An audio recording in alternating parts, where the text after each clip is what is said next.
lideratge i en gestió de canvi de persones, amb una experta com na Carmen Molano, que avui la tenim amb nosaltres, i per això jo deia, vull xerrar no tanta política, sobretot un dia allà on tots els mitjans de comunicació, menys nosaltres, perquè m'hi he negat, estan en el tema de les eleccions de Catalunya, ja ho sabrem, no passem pena, a mi el mitjan per llegir, per escoltar, però anem a fer un programa un poc més social. Bon dia, estimada. Buenos días. ¿Cómo estás? Muy bien. Tú siempre debes estar bien. No, también debes tener algún día malo. Sí, por supuesto, como todos. Cuando un líder de un partido político... no, la pregunta será de otra manera. ¿Por qué nos sorprende que un líder de un partido político sea también un amigo cuando habla delante de un micro? ¿Por qué nos sorprende? ¿Por qué a más de uno todavía dice, ¿cómo? ¿Un presidente del Consell aquí? Hablando informal, de manera llana, sense mirar prim, que deim en mallorquí. ¿Por qué todavía sorprende tanto a tanta gente? Y es criticado incluso esto, cuando realmente llegas más a la gente.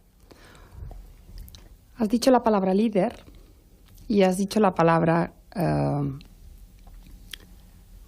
como, bueno, has dicho como auténtico, ¿no? Al final Sí. lo que viene a ser este señor es auténtico, ¿no? Y el liderazgo del que yo hablo y el liderazgo del que es el nuevo cambio, el nuevo paradigma del que se habla ahora, es justo este.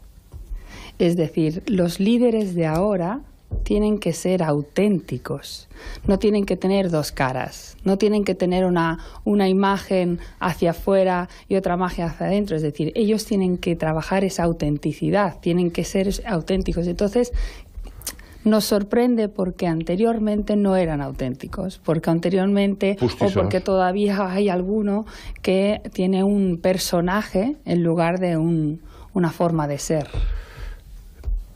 Mira, ahora también me lo pones muy bien para preguntarte lo siguiente. Ayer un amigo, muy buen amigo mío, me llamó, y lo he dicho al principio del programa, a las 8 cuando hacía el speech, y me decía...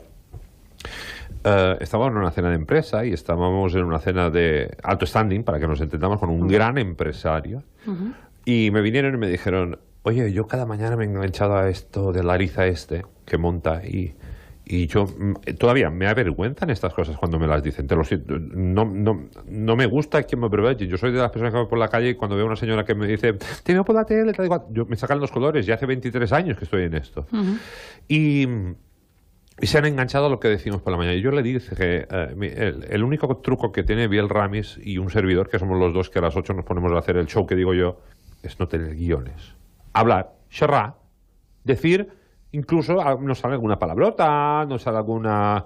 Bueno, ser nosotros mismos y claro, aceptarnos. Y yo digo, ¿y qué le...? O por ejemplo, un presidiario que tenía permiso nos llamó para comunicarnos que habían cambiado de emisora para por las mañanas escucharnos a nosotros. Y yo, por una parte sentí preocupación incluso, porque dije, ¿qué estoy haciendo que no controlo?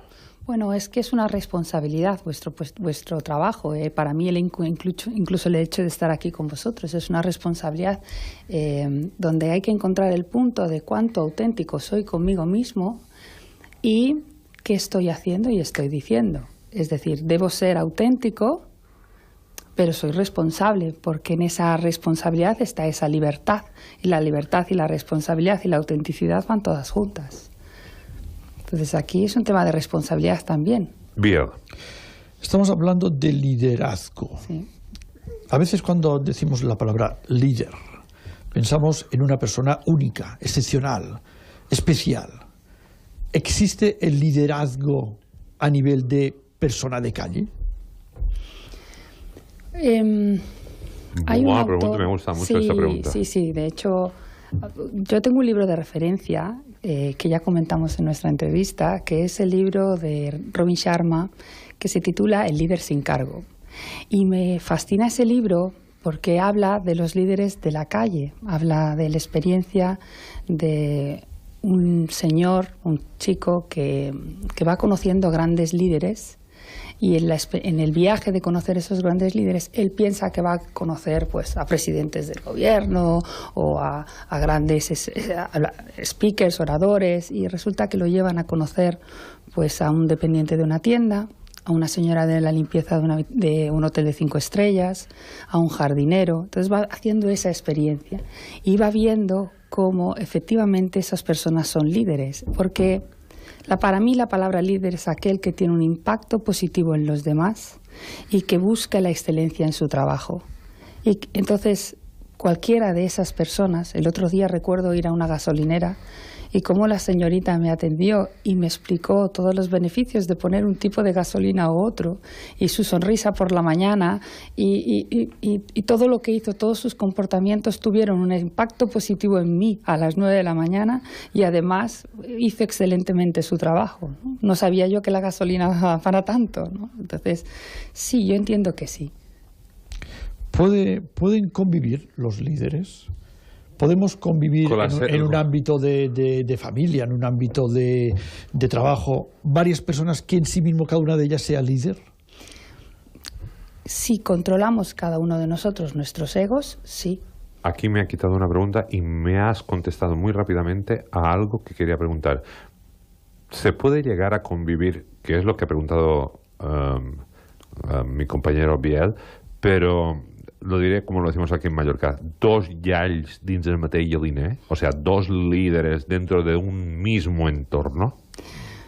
El punto de que si hay dos líderes en un mismo entorno y los dos querrán mandar, al final pasará que habrá una escisión, ¿no? Entonces, a lo mejor el gran líder será aquel que da un paso atrás en beneficio del equipo. Entonces, ese será el líder. Porque, claro, tenemos que distinguir entre el que quiere ser el jefe, el que quiere mandar, o el que de verdad es el líder.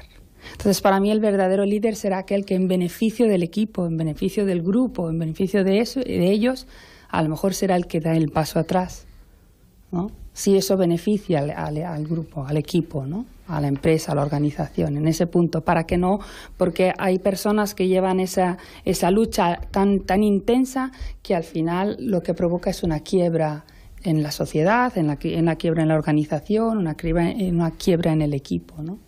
¿Un líder se enfada, grita, amenaza? Un líder es una persona, y las personas tenemos todas esas emociones.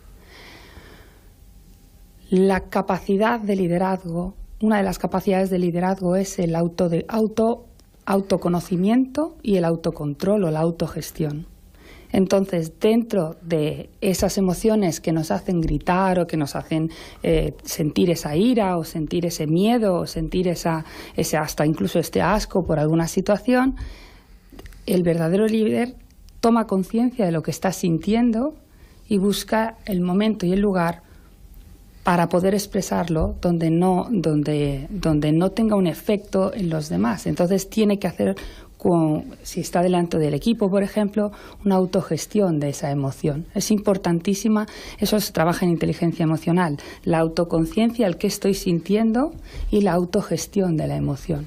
Porque claro, el expresar según qué emociones sin tener un control, volviendo al punto del principio, sin una responsabilidad sobre el impacto que tienen los demás, pues entonces ya no estás ejerciendo unas competencias básicas de liderazgo, ¿no? A veces confundimos los términos y creemos que un líder es aquel que más manda, pero no siempre es así. Por eso, sí, efectivamente. No siempre es así. Un líder es otro concepto. Es otro concepto, sí. Un concepto que es a lo mejor contrario a aquel de voy a hacerlo así porque si no el jefe se enfadará. ¿Ese es el liderazgo sano? A veces hacemos las cosas no porque creamos que son buenas o son malas, sino para evitar que el jefe se enfade.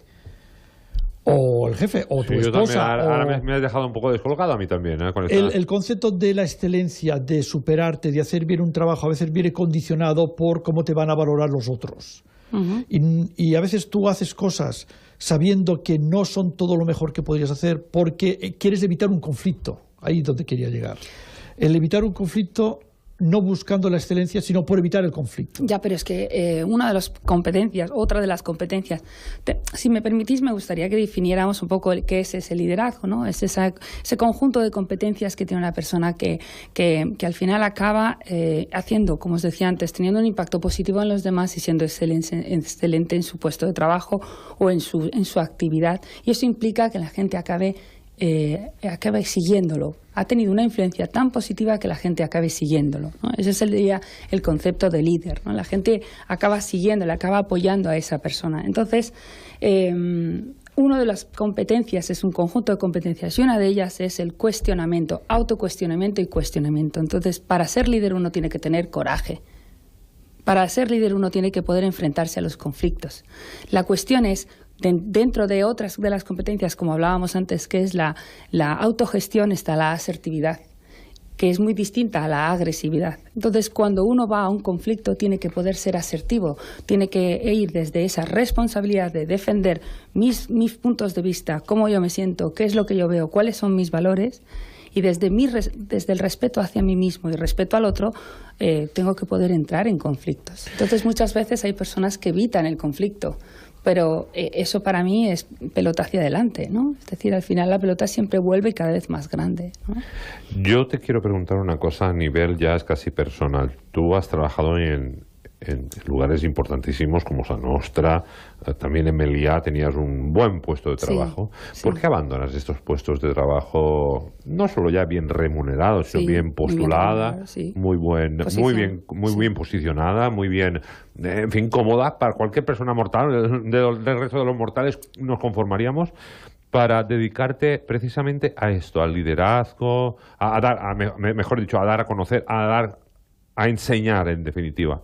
¿Por qué abandonas una estabilidad que, al fin y al cabo, es la comodidad que creo que todo mortal busca? Y la tenías, muy joven además, sí, para meterte en este fregado. Nunca mejor dicho. Sí. Yo entré en Sa Nostra cuando tenía 20 años, hice la oposición y aprobé el examen y entré en Sa Nostra con 20 años. Y yo no fui nunca a oficinas, yo estuve siempre en headquarters, en servicios generales, ¿no? Y por cosas de la vida entré en proyectos de cambio, en departamentos que buscaban hacer cambios en la organización. Entonces estuve siempre metida en proyectos de cambio y pronto estaba estudiando la carrera y además hice un máster que se impulsó en Sa Nostra, hice una cátedra sobre calidad, Sa Nostra apoyada por la cátedra de la UNESCO en Sa Nostra. Y ese máster me dio una visión completamente distinta de la organización. Entonces, en ese máster se trabajaba, hace 20 años ya hablábamos de misión, visión, valores, calidad, procesos, reingeniería de procesos, cambios en las organizaciones. Y a partir de aquí empecé a ser una de las impulsoras de estos proyectos junto con mi director, que fue quien me apoyó y fue un gran mentor. Y entonces fuimos los impulsores de los proyectos de cambio en la organización. Al final llegué a ser la directora de calidad y planificación estratégica en Sa Nostra y yo veía que todos los modelos de cambio, de hecho ahora en Airbus sigo viendo esos modelos, el modelo Lean, por ejemplo, el Kaizen, la mejora continua, todos esos proyectos, esos modelos y esas estructuras y esas formas de trabajar tienen una ecuación en la que hay una variable que es clave para que esto se dé el éxito, y la clave es la variable de las personas. Entonces, yo veía que algunos de aquellos proyectos no avanzaban o no avanzaban a la velocidad que deberían avanzar, o incluso se diluían, y no entendía por qué pasaba esto. Hasta que buscando me di cuenta que eran las personas las que hacían que un proyecto tuviera éxito o no, ¿no? Y busqué cuál era la herramienta o las disciplinas que me pudieran ayudar a cambiar a las personas, ¿no?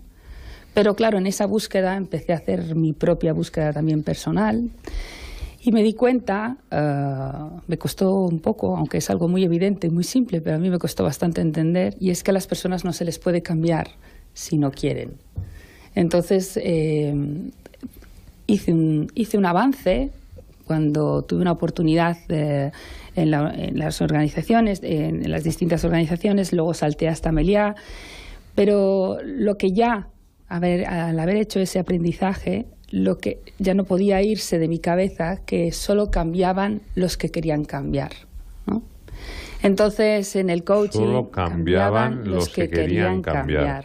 Muy importante esa frase.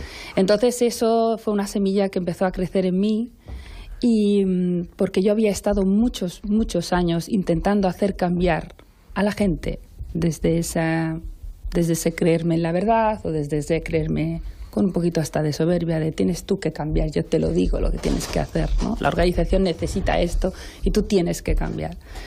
Pero eso implica un desgaste brutal a nivel personal y emocional, ¿no? Y entonces la semilla que creció en mí fue, bueno, voy a empezar a ayudar y a facilitar, a cambiar a los que de verdad quieran cambiar. Entonces eso fue lo que me llevó al cambio, ¿no? Es decir, dedicarme a ayudar, a facilitar el cambio en las personas en las que sí quieran cambiar. ¿Cuáles son las personas que precisan más de cambio? Una cosa No son solo tienen que... Una cosa son las que precisan y otras las que quieren cambiar, ¿no? Muchas personas necesitan un cambio, pero no todo el mundo está disponible y dispuesto a hacerlo. ¿Y hay gente que le pasa por desapercibido el que necesita un cambio también? Hay gente que está en un estado de sufrimiento, en esa llamada zona de confort, que no es tan confortable, pero el paso hacia afuera de esa zona de confort le supone un esfuerzo tan grande, le supone un miedo tan atroz que prefieren seguir estando en esa zona inconfortable, aunque se le llame así. ¿Cómo se logra la determinación? ¿Cómo se logra? Desde mi experiencia y por lo que yo he podido leer y vivir y experimentar y ver en otros clientes y en las personas a las que he acompañado, se sale de esa zona de confort por hay dos impulsos. Uno, el nivel máximo de sufrimiento por dolor, ya no puedo más, necesito salir de aquí, o por pasión, es decir, ¡wow!, necesito ir a conseguir eso y salgo de la zona de confort. Entonces hay dos impulsos, el grado de dolor, ya no puedo más, no resisto a esta situación, alguien que me ayude, tengo que cambiar, o porque lo que hay fuera te llama tanto, que es tan fuerte esa pasión que te impulsa a ese salir, ¿no? A mí me gusta mucho ver la metáfora del castillo, un castillo medieval, ¿no? Es decir, hay un puente que da mucho miedo porque debajo hay un montón de cocodrilos que te pueden coger, ¿no? Entonces la gente tiene mucho miedo a salir y cruzar ese puente porque es un puente estrecho, ¿no? Y esa zona de pánico que se da de pasar el puente solo la pasas desde esos dos impulsos, desde el impulso de lo que encontraré fuera será increíble, o desde el impulso lo que hay aquí dentro ya no lo puedo resistir. Hablando de impulsos y cambio de tercio en un momento, ahora mismo que vienen fechas en lo que es muy habitual y todos hacemos, cuando termina sobre todo el año, más deporte, voy a adelgazar, voy a dejar de fumar, voy a dejar, hacer. ¿En qué se queda todo esto al final? Se queda en una bonita lista pegada a la copa de champán, ¿no? Muchas veces el día 15 de enero de todo aquello ya no queda nada, ¿no? ¿En la mayoría de los casos? Sí, en general. ¿Nadie logra esos objetivos? Pero es que no hace falta que sea ahora 31 de diciembre. La cuestión es, tú, ¿qué quieres hacer y qué quieres conseguir, ¿no? Entonces, los ingredientes no son la copa de champán, los ingredientes son tu nivel de compromiso contigo mismo con respecto a ese reto que te hayas marcado. Dales un consejo a todas estas personas que hoy, creo que como nosotros dos te estamos escuchando muy atentamente cada palabra que dices, que ya están preparando la lista para el 1. Yo soy uno de ellos, día 8 de enero. Ojo, yo me cuido antes, pero siempre es verdad que cada año en diciembre me descuido, pero automáticamente el día 1 lo dejo porque sé que tengo cenas de empresa, comidas. Soy una persona que no controlo mi obsesión por disfrutar de estas fiestas. Y luego sí, el 8 de enero tengo mi lista. Y normalmente me suele caer un 50-70% de la lista. Pero algo se queda. Un consejo para todos nosotros que nos hacemos esta lista, que no debería de ser el 31 de diciembre. En coaching nosotros no damos consejos, ¿no? Los consejos para mí un consejo es algo que bueno, que quieras que no, me puede haber servido a mí, pero a lo mejor no te sirve a ti. Entonces, si me permite, yo te haría una pregunta, ¿no? Sí. La pregunta sería, con esa lista que has hecho, Sí. ¿Cuánto comprometido estás de 0 a 100? Un 20. Pues eso solo es eso, un 20. Y entonces un 20 pues no te va a ayudar a lograr ese objetivo. Es decir, el agua hirviendo, el agua para que consiga llegar a hervir, tiene que estar a 100 grados, no a 20%, ni a 30%, no, a 100 grados. Para que el agua hierva tiene que llegar a los 100. Pues para que tú consigas tienes que llegar a tu compromiso de 100. Porque en un compromiso de 20 no va a hervir tu agua. Yo leo entre líneas entonces lo que me estás diciendo, entonces haz una lista real, no una fantasía. Volviendo a la mejora continua y al Kaizen, cuando te hablaba antes de la filosofía que aprendí en temas de excelencia y de calidad, Kaizen en japonés es una filosofía que dice que se traduce como Kai, cambio, Zen, bueno. Y como es una filosofía japonesa y a mí me gustan mucho las metáforas, yo siempre pongo el ejemplo de las geishas, cómo caminan las geishas, con pasitos muy pequeñitos. Entonces, no te pongas grandes retos, ponte uno muy pequeñito y asumible, y que vas a poder hacer durante 21 días. Bueno, pues como mínimo 21 días para crear ese hábito y 90 para consolidarlo. Y si el reto es empezar a salir a caminar, para algún día poder llegar a correr, bien, pero si tú durante 21 días sales a caminar 10 minutitos... Cambios, pero buenos. ¿cómo lo has dicho? 21 días para crear el hábito y 90 para consolidarlo. Entonces debes crear un hábito cada día lo mismo, pero pequeñito. Incluso sería bueno, ahora he visto el calendario ir tachando, como terapia, como un día más, he pasado un día más, he superado. Como he visto el logro, lo he hecho. Me está como ilusionante, entiendo tanta gente y entiendo pero cada vez más tu persona. Muy pequeñito. No hay que obsesionarnos en julio estaré arrancadas estupendo. de caballo y arribadas d'asa non de fe. Esto no lo tenemos que hacer. Es pequeñito, porque cada día estarás en la energía del éxito. Y además creo que lo podemos aplicar en cualquier ámbito cosa. de nuestra vida, personal, pública, profesional. Cualquier cosa, muy pequeñito. Acabas de decir que no te gusta dar consejos, pero para todas aquellas personas que piensan que ya no pueden cambiar, ¿qué les decimos? ¿Seguro? Buena respuesta. ¿Seguro? Pues me has dejado muerto. Antes de acabar de hablar contigo, sabemos que María Alonso Puig es un referente, sí. Y hace poco más de un mes compartió escenario con él en Despertar Emociones ante más de 1000 personas, sí. En True Teatre. Sí. ¿Cómo lo viviste? Bueno, para mí fue la experiencia, experimentar cómo un sueño se hace realidad. En el año 2012, yo ya leía a María Alonso desde antes, pero en el año 2012 hice un esfuerzo económico que fue, buscar dónde podía ir a clase con Mario. Y en aquel momento María Alonso ya era alguien importante y famoso, y entonces poder asistir a una clase en la que fuéramos 4, 5, 10 personas con él era algo que implicaba un gran esfuerzo económico, ¿no? Pero lo hice, busqué el dinero, busqué la oportunidad, y en el año 2012 pude ir a clase con Mario, 2 días a clase con él. Y allí yo le pregunté: Mario, estoy revisando mi formación, quiero ir hacia una formación de coaching mucho más de una gran calidad y parecida, alineada a lo que tú promulgas. Dime dónde tengo que ir a estudiar, ¿no? Entonces él me dio varios consejos y yo estudié en la misma escuela en la que él estudió. Y claro, que en el año 2017 nos veamos donde él había sido alumno y después maestro, y ahora juntos compartiendo escenario, pues para mí fue como un cerrar ciclo, ¿no? Fue una experiencia fabulosa. Para mí es un hombre que es un referente, ha sido un mentor, y por ahora siempre lo será, y alguien al que admiro muchísimo, muchísimo. Te quiero agradecer, mi queridísima Carmen Molano, que hayas estado hoy con nosotros. Yo ahora le estaba diciendo por WhatsApp a una persona que nos está escuchando también que hoy he disfrutado mucho de ti. Muchísimas gracias. El otro día que viniste, los programas tú sabes cómo son en directo, sí. Piensas en muchas cosas, y hoy he parado y estaba escuchando cada palabra que estabas diciendo, gracias. Con sus silencios, con sus...